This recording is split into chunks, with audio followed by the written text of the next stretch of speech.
most boats have diesel engines, and diesel engines are pretty reliable things. There's not too much to go wrong with them as a rule.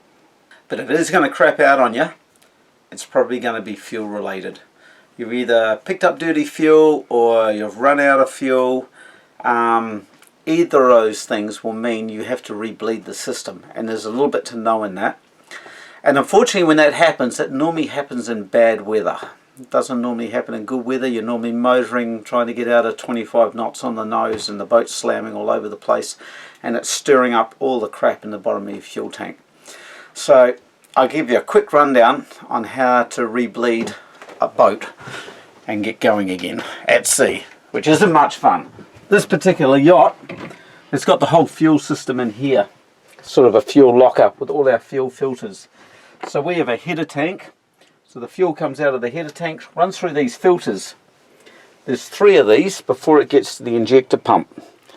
Now this is a bit of a fuel that I've been accumulating out of my tank. I don't know if you can see that or not, but there's water and crap in the bottom of it. Look at it, ugly as. And this is the sort of stuff you're going to get out of fuel wharfs. So it's not so bad while it's sitting here, but if you get out into a rough sea, now it's in your fuel, and it'll go through these filters and it'll block them up.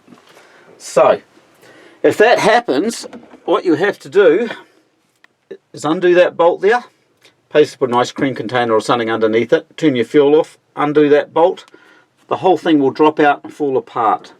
You need to have spare filters. If that's full of crap, that's the first one, that's the primary one. That's the one that's going to get most of the crap. Pull it apart. If the filter's dirty, replace it, put a clean one in, clean all these bits and pieces up, reassemble it, put it back together. Once you've put it back together, you've got to get the air out of it. To get the air out of it, that bolt right at the top there is a bleeder. So you'll turn your fuel back on, the fuel will run through, it'll fill up the glass and it'll fill up to the top, and diesel will start coming out of there. Once all the air bubbles have stopped coming out and you've got straight diesel, that's been bled. Once you've done that one, you go to the next one. Once you've done that one, you go to the next one. Then what you have to do is come round to your engine. This is your injector pump. So this needs to be bled as well. Now some injector pumps don't need to be bled at all, they're self-bleeding. But a lot of the marine ones, the early ones, need to be bled. This has got bleeders on the side of the pump. You have to open these up and get the air out. Some motors you've got to have the motors turning over to get the air out of them. You need a workshop manual. Never leave home without a workshop manual. The hard copy is good to have too, in case your electronics have gone bad with rough weather or something. So this will tell you how to bleed your particular engine, because engines can be different.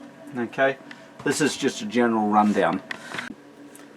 Once you've bled the bleeders on the injector pump and there's no more air coming out of them, it's just straight diesel, then you have to go up to your injectors. Now that's a fuel injector there. Okay, so the fuel comes in these lines through here. Don't worry about these top ones, that's the return line. This is the one with the big nut that you're interested in. You have to open them up half a turn. Okay, so if you've got 6 cylinders, you open up 6 injectors, half a turn, maybe a bit more. Then you start cranking the engine over. Now the engine can't start because it's not going, because it's full of air. When you've got diesel squirting out of every one of these injectors and it's looking good, then close them. Then try and start your motor. Now if you've got air anywhere in the system, it won't go.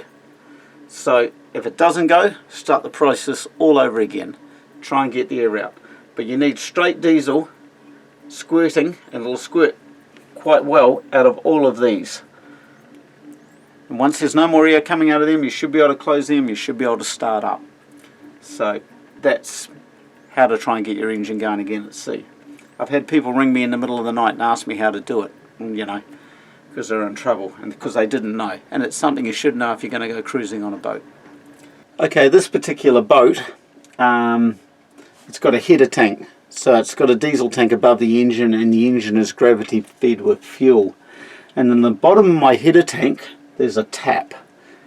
And I open up that tap every day before I use my engine, and I pour it into a cup, just a quarter of a cup of fuel, and that's where all your water and all your dirt and all your rust and everything will accumulate.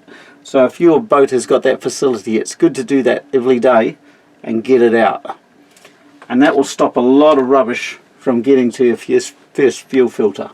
So that gets rid of most of my fuel, my dirty fuel rather.